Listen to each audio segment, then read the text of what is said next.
Happy Thursday, everybody. Andy and Steve from WagerTalk.com. NFL season is officially here. We have a jam-packed show. I mean jam-packed show on the road to millions. Please hit the like button while you're watching this video. Really helps us out. What we are going to go over today, we have to talk about the Chiefs and the Lions. Obviously, the Travis Kelce situation is a real bummer, kind of a dark cloud hanging over this game, but we're still going to talk about it and give you some picks that we're looking towards. We're going to go over our NFL Survivor Pool opinion. Steve's going to give you his opinion on a couple teams he likes and doesn't like. I'm going to do the same, give you a couple teams I like and don't like. We will talk about the fade of the day. It is a team in the NFL that we're looking to fade their rush defense on. We'll have a sleeper of the day. This is going to be in MLB. Don't forget, there's still units to be made in Major League Baseball. We're coming off a 3-0 run in baseball, so it all spends the same. We'll give you the stat of the day that if you're over 40 years old, it's probably going to make you sad. I'm not going to lie. It's not going to help with betting. It's just a sad, interesting stat. And Steve doesn't even know about this one. I've kept it from him. So you're going to be depressed with this one. And then really important, guys, we want to talk about what to do with 5% plays. Anyone that follows us on Wager Talk knows how big 5% plays are. There are max bet. And I just want to talk about them, about how we can bet them, what you should do with them, and how much you should be betting on them. So we're going to talk about bankroll management, some situational spots. So I think this is an important conversation since we're coming up on NFL season, and because we have a 5% play that is up in UFC, and we have a 5% play up in NFL as well. So we got some good spots this weekend, but let's talk about 5% plays. All right, Steve, Thursday night football, let's get into it. Chiefs versus Lions. So for me, we just have some unknowns. We don't know exactly what we're going to get from Jahmyr Gibbs. I have a hunch. Travis Kelce, we have the knee injury, so now not really sure what to expect from the Chiefs. So I wanted to make sure you guys know that these are strong leans that we have. These are not official plays. These are not going to be up on Wager Talk, and we like two plays. And they're both on the Lions. So, Steve, I talked about the team total on the Lions for the first half on Bet On It yesterday. We have not talked about Jared Goff over 1.5 touchdown passes. I'd like to talk about that one first. Let's talk Mr. Goff and over 1.5 TD passes here. So he went over last season in 9 of his 17 games, and only 3 times did he have 0 touchdown passes. So he had 1 or more in 14 of 17 games. You just talked about Gibbs, so he's got a lot of new weapons to work with. And if you look at it, this game is still set up to be a shootout. Still has a very high total, and without Chris Jones on the Chiefs defense, that's gonna open things up a little bit more. And just Goff has just hit this number consistently, and with it being such a high scoring game, I think he's gonna toss 2 in tonight. Yeah, and one of the games that he went 0 was at Green Bay in January. That was the last game of the year, so not exactly high-flying weather in that one. One of the games that he had 0 in was a blowout for them. They won big. Another game he had 0 was the 2 games he had blowouts that in losses that he didn't throw any in. So I don't see a blowout in this game. Do you? No, I think especially with Kelce and stuff, I think it remains a pretty close game. I think the Lions have a puncher's chance in this one. I still obviously lean with the Chiefs being at home and being it on opening night. Yeah, so I mean, look how he started the year last year, 2-4-1-4. So he got off to a good start. So we think this number is a little bit low on 1.5. I guess one of the counters you could make is, boy, without Chris Jones, maybe the rush game is really good. Maybe they could run it in. I'm guessing that's why the books have settled on 1.5. But this is a really strong lean for us. The first half team total 10.5. We love this number because a touchdown and 2 field goals will get you there. You don't necessarily need 2 touchdowns. They averaged 13.6 points in the first half last year, the Lions did. And the Chiefs, even with Chris Jones, gave up 11.5 first half points. I also worry that the Chiefs are not going to have those long, sustained drives where they eat up a ton of clock. If anything, the Lions may do that with their offensive line and running game. I think the Lions are going to have some tricks with Jahmyr Gibbs early. The Lions have come out and said we're going to be using Jahmyr Gibbs in very, very creative ways. So we know David Montgomery is listed as the starter, but then when Gibbs comes in, I think he's going to show the Chiefs some new looks. I think he's going to be able to extend the drives. And if we like Jared Goff over 1.5 touchdown passes, I think we got to look at them to get off to a good start and to get over the 10.5. On the road doesn't really bother me that much. I know it'll be a pretty fun, electric, type of atmosphere. But I don't know, Steve. Is this without weather involved? Home field advantage in the NFL, is it really a thing now? Jared Goff's not a rookie. He's not overwhelmed by this. I know that you've had that opinion for a while, and you're right. Obviously, the weather plays into it big time, and maybe some different field conditions. But yeah, I tend to agree with you that sometimes it's a little overplayed, a little overhyped. Yeah, I mean, they're still playing Patrick Mahomes and the Chiefs. It doesn't matter what field you play on. True, They're still right? playing an awesome team. So once again, guys, those are leans, not official plays. Just a couple of unknowns in this game could not get to the window, and we have a 5% play that is up on WagerTalk.com for the NFL. That is a play we are just absolutely thrilled that the books offered that to us. So go grab that on WagerTalk.com. All right. We talked about the survivor pool. If this is your first time watching this week, first off, thank you very much for joining us. So if you have not posted your pick in the comment section this week, all you have to do, post your pick for what team you think is going to win this week. You can only use one team once this year. It's just your basic NFL survivor pool. It's free. And whoever is the last person standing will win a nice little prize pack that I've put together. So all you have to do is leave it in the comment section if you have not left it there. I've already got the spreadsheet built. So if you've already made your pick, I've already got you in the spreadsheet. So you don't need to post it again. So if you want to join us in the survivor pool, it should be fun. All right, Steve, let's get to our survivor picks and our opinions. We'll start with your top two picks and then we'll move to mine. You've picked the Ravens and the Seahawks. You're a big fan of birds. So You are a little bit too. Yeah, a little bit. So Ravens and Seahawks. What do you like about these two teams as in terms of survivor picks for this week? So the Ravens is my most confident pick on the board, and they'll be my play personally for the survivor. It's the biggest spread on the board. The one thing with them is that I'm afraid to use them up. That's the one caution with them is you don't want to use them up for the season. But it's looking at the schedule, and they have a tough schedule. The only real bunnies are week 3 against the Colts, week 8 against the Cardinals. So I looked, and there's other options on those weeks that obviously things can change, but there's some other options on those weeks. The Ravens have covered in 6 of their last. They always start out hot. They've covered in 6 of their last 7 openers, and they're playing at home. I love him in this spot. It's my most gun to my head, it's my most confident pick to just survive. So that's what I'll roll with to start the season.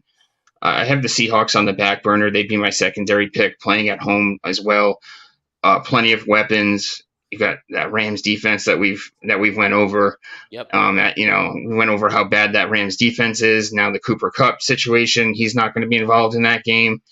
And but looking at the Seahawks, though, I'm saving them because they have another game against the Rams later in the year, and they have 2 more against the Cardinals. So they have 2 against the Cardinals. So there's 3 more spots right there alone. Just right there alone, there's 3 spots right there that you could take them on. So those are my 2 top picks for the survivor this week. All right, Steve likes the Ravens and the Seahawks. I could not agree more with the Ravens. I settled on the Jaguars, mostly because I'm not sure how many times we're going to be able to use the Jaguars. I do think this game is close, but the Jaguars have to win this game. If they truly are going to take the next step, they need to start off good and win this game. They have had absolutely no drama in their training camp, unlike the Colts, who have had this Jonathan Taylor situation hanging over their head.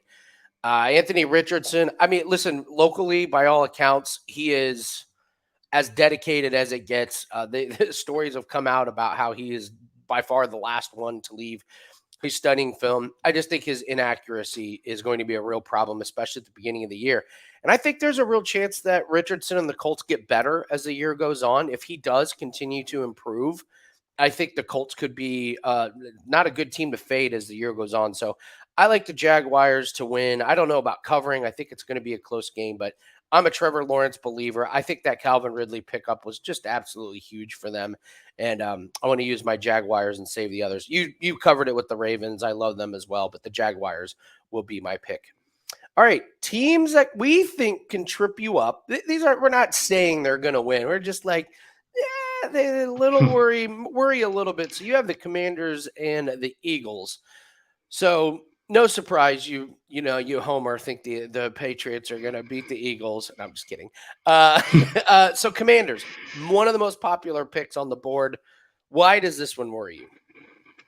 Yeah, so I'll be that guy. I'll step in front of I'll step in front of this one based on the comments in the chat. The Commanders are a popular pick, so you guys can come after me in the chat room. Feel free. This feels like more of a fate of the Cardinals than a backing of the Commanders, and I like the Commanders a lot. I was really impressed with Howell's preseason. He looked really sharp, and they're loaded up with some weapons now as well, at least to start the season, as long as everyone can stay healthy. My caution not using them this week is that really there's no other spot I see to utilize them outside of way deep in the schedule. Week 15 against the Rams is their only other bunny. But the way I see the Cardinals potentially winning this is that it's a low scoring total, and it's going to be it's a very low score, 38. It's going to be a rock fight, and any sort of potential turnover or something like that late in the game could sway the game one way or the other. So I'll take my chances with the Cards there. As far as the Eagles go, everyone knows about the Super Bowl hangover. That's a popular one. Obviously, everyone knows about that, especially for the losing team. Patriots, great defense, playing at home, and the spread's only 4. I felt like I had to find a little bit of a different pick to fade here. I don't necessarily, I think the Eagles probably win the game in the end, but I think the Patriots can hang around and have a puncher's chance late.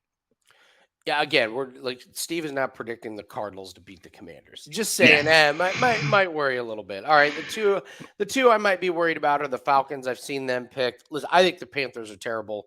We know their offensive line is horrible. I'm just not a Desmond Ritter believer. I'm not. I think I don't know if he's the best quarterback in this game.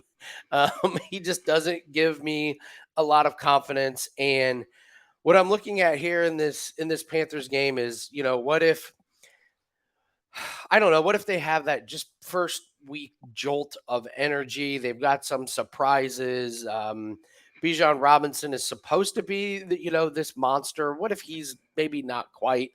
Arthur Smith has done some very crazy things for whatever reason. Doesn't seem to use Kyle Smith or Drake London like they should. It's a clunky offense. So I think they should win, but I would not use them up in week one in Survivor. And then the Vikings, I think they should win, but the Buccaneers, I mean, listen, Baker Mayfield, for all his faults, he's an NFL veteran. He did finish the year with a lot of confidence. And there's a lot of unknowns with this Buccaneers team. We don't know what Mike Evans is going to look at. Is he trying to impress for another team? Chris Godwin is now 100% healthy, and their defensive line is still pretty decent. So the Vikings, it's Kirk Cousins. There's always a chance he throws a really bad interception, and it's been well documented. They were 11-0 in one-score games last season. I tend to believe that's a sign of a pretty good team that wins close games. But I'm not willing to roll the dice with the Vikings against the Buccaneers. The Buccaneers, I kind of want to see a few times. I want to see if they're really going to be this bad or if they're better than most people think. I mean, everyone's just writing off the Buccaneers like, oh, they're done.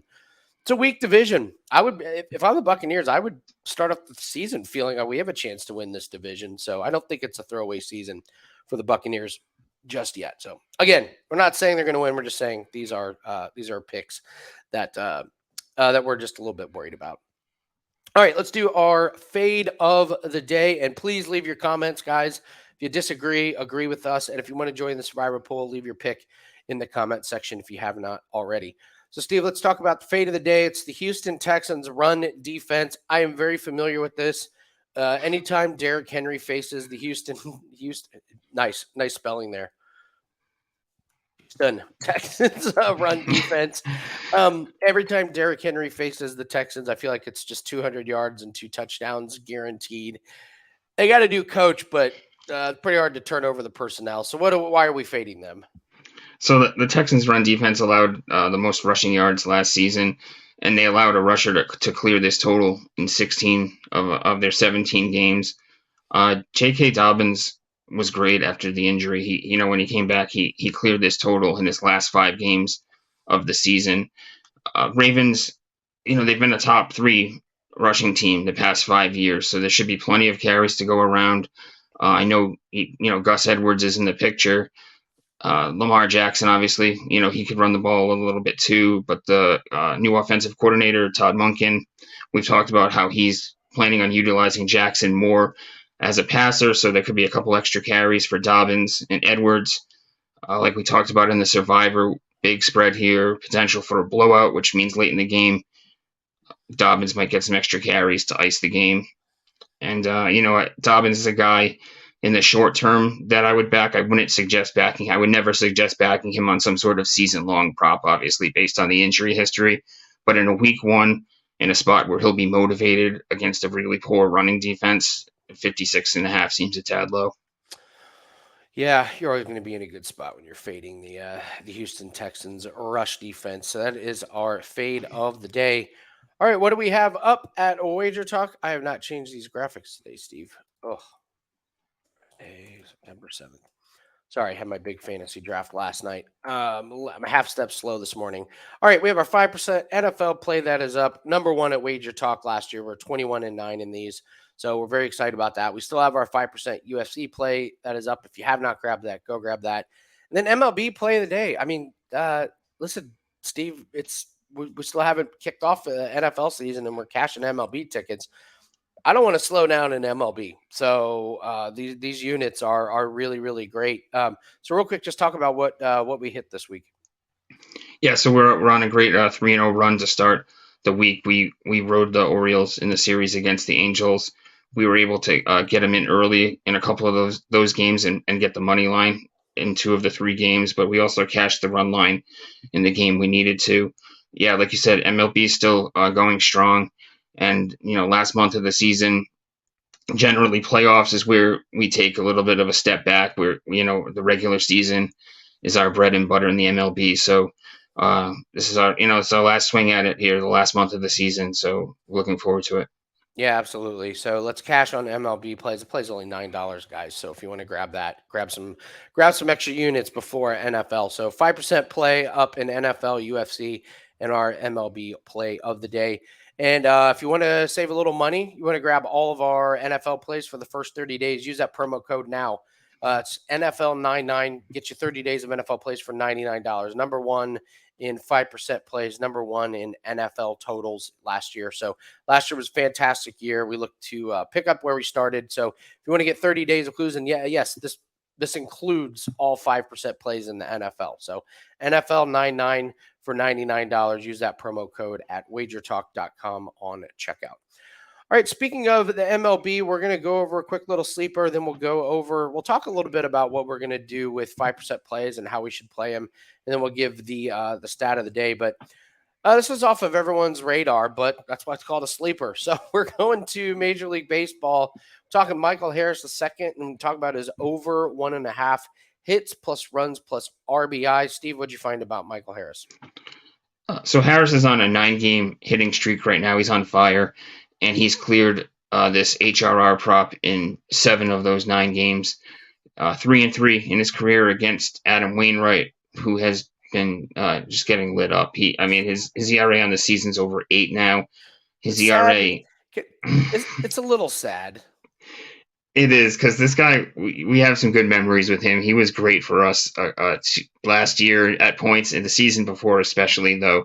He was someone that we went to consistently. He had a great year, and I just think the age has caught up with him here. He just seems a step behind. His ERA in August was over 10, and there's just not a lot of bright spots here. He's in a rough spot, and he's facing a buzzsaw with this Braves lineup, who they've lost 3 in a row, matching their longest losing streak of the season, despite still scoring plenty of runs. They scored plenty of runs in these last 2 games. They've just gotten out hit. So he bats 9th in the lineup, which is kind of could be a negative, but gives him a spot here where if he gets on base, he's right in front of Acuna. All the big hitters in the Braves lineup where they could drive him in to cash this ticket after a hit. There was a season where I feel like Adam Wainwright pitched against the Pirates like 7 times that year and mowed them down every single time. Every single time it was a run line win for him. I hate seeing what's happened to him. I remember that too, and yeah, he was so great for us. So it does hurt a little bit to see him struggle so badly and actually become a guy that now you look to fade. Yeah, absolutely. So that's your sleeper of the day, Michael Harris for the Braves. All right, lesson of the week: what to do with 5% plays. All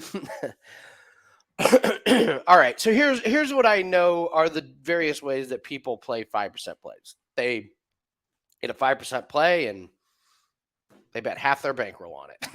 I know that is one. Please don't do that. Please don't go all in on 5% plays.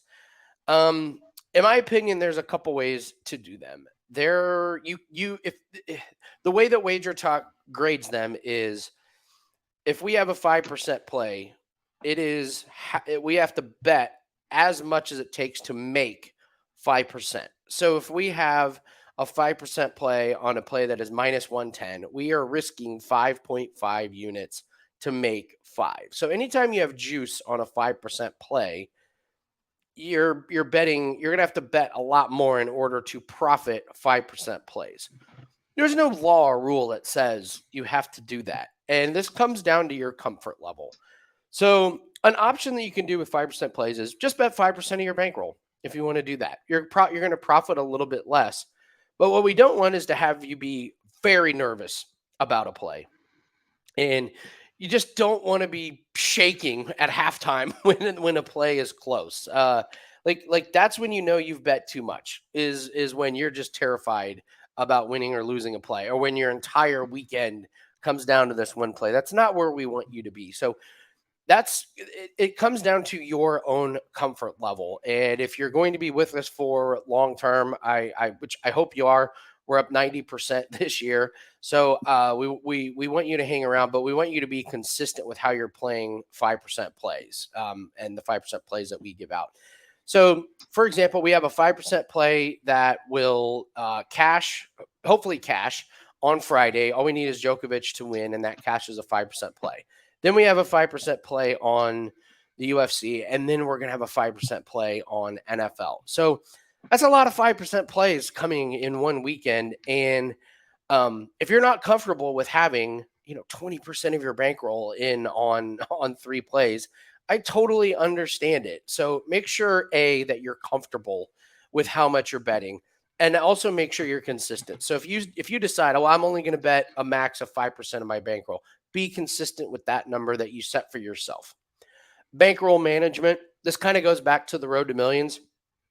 If we're having an incredible week, or if you're having an incredible week and you're up big, you have a little bit more room to play with. And if you feel like your week is going good and you're in the groove and you agree with the 5% play like 100%, maybe you can roll the dice and make try and go in a little bit more. If you're having a really bad week and you're on a losing streak, it's perfectly fine to pull back. You don't have to risk all 5% of it if you're just not feeling great that week, if you're on a little bit of a losing streak, or if you can't stand what the 5% play is. That happens. So like the biggest thing with 5% plays is you never want to overextend yourself. You should not be risking a massive chunk of your bankroll on one 5% play. Even if you have a lower bankroll, do not risk half your bankroll, or 25% of your bankroll on one play. Make sure that you feel comfortable inside with how much you have on it.